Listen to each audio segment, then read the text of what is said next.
我的天哪！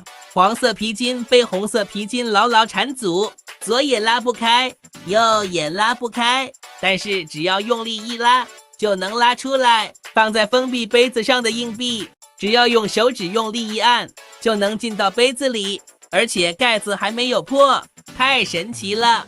怎么样？看着是不是很神奇？那今天我也来挑战这2个魔术，并且最后教大家这2个魔术是怎么变的。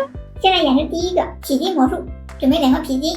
现在我手里是一根红色的，一根黄色的。我们先把这根红色的穿过黄色的，用食指和大拇指把红色的撑开，这样黄色的就被困在里面了。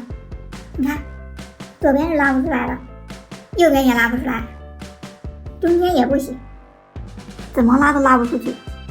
接下来不要眨眼哦，看我怎么把它拉出来。怎么样？这样是不是就拉出来了？而且这个皮筋还是在手指上的，从来没有丢掉过。给你们再近距离看一下啊，看清楚了吗？接下来演示第2个硬币穿杯子。首先准备一个透明的杯子，这就是一个很普通的杯子哈，纯透明的。再准备一个化掉的气球，这个也没什么特别的，就是一个普通的破气球。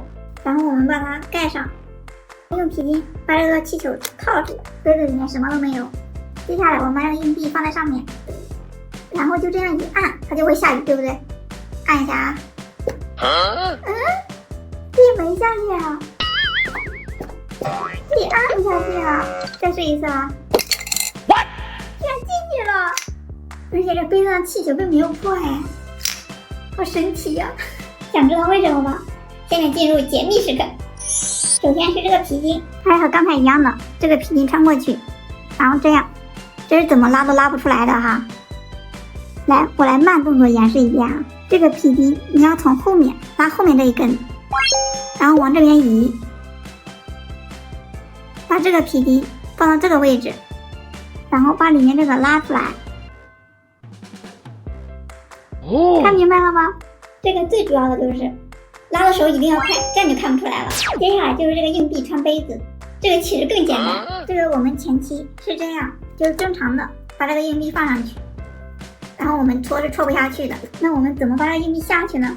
这个气球啊，我们把它拉到透明，然后把这个硬币套住，然后再把它放到杯子上，用皮筋给它固定住。这样看着这个硬币是不是就是在外面的？然后你这样轻轻一按，它就下去了，而且这个气球还是完好无损的，并没有破。这个最关键的就是在这个气球上包硬币的时候，一定要把这个气球拉得非常透明，这样的话这个硬币看着像在外面一样，然后你一按它就下去了，是不是非常简单？你学会了吗？